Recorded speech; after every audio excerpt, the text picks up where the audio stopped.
Unahin natin ang nawala sa kanila ang solid 3 player na si Dorian Finney-Smith. Si Jordan Goodwin ay napunta naman sa Phoenix Suns. Si Shake Milton, Trey Jemison, Alex Len at Markieff Morris ay nawala din sa Lakers. Samantala, ang nadagdag naman ay sina Adi Tuyero mula sa NBA draft, Chris Manon 2-way contract kasama si Christian Coloco na dati na rin player ng Lakers at ang nagbabalik na si Jackson Hayes. At ang major addition ay sina DeAndre Ayton, Jake LaRavia at Marcus Smart.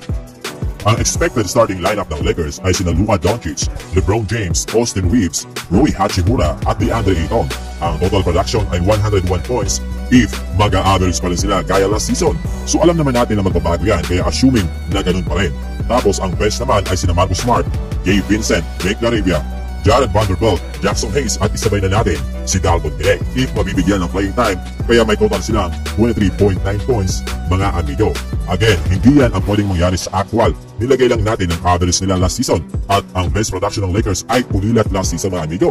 So kung yan pa rin, walang magbabago sa production nila, malamang mananatiling pulilat ang bench ng Lakers. Kaya naman nararapat na gumamit ng 10 or 11 man rotation si Coach JJ Redick.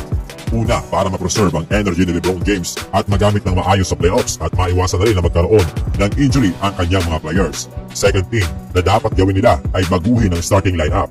Ayon sa report ng Sports Illustrated, sinasuggest na gawin starter si Marcus Smart over Rui Hachimura dahil alam naman natin ang resume ni Smart na mas matindi pagdating sa depensa. Yun ang kailangan ng Lakers kaya siya kinuha.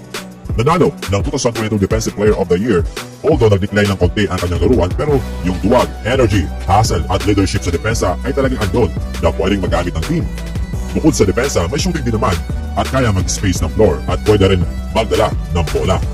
Matindi rin si Smart dahil talagang may experience sa playoffs at nakaabot na rin sa NBA Finals.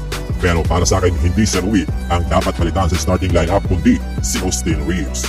Swak na swak maging perimeter defender si Smart kasama si Luka. Ang katawan kasi ni Rui ay magamit sa ilalim dahil sa size, hindi sila malulugi at magagamit din ang kanyang shooting na hindi masyadong magdedemand ng bola dahil paniguradong kay Luka at LeBron magmumula ang opensa. Bukod pa doon, madaling makakatulong si Smart kung si Luka Doncic lang ang tatargetin ng offensive player ng kalaban.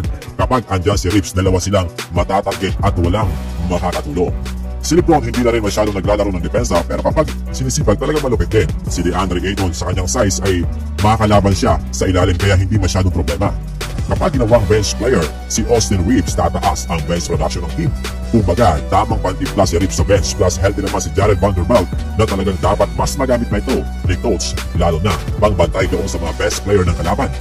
Iba din kasi ang energy at hustle play ni Vando, talagang magdadala ng panalo sa team, nakakahawa ang kanyang ginagawa.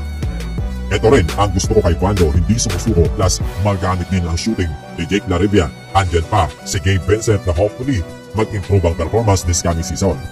Ang problema lang kasi kay Coach Redick, masyado siyang umasa sa kanyang starting lineup dahil sa sobrang lamya na production ng bench. Wala silang mala TJ McConnell or Obi Toppin or Benedict Mathurin sa bench o kaya naman mala Alex Caruso.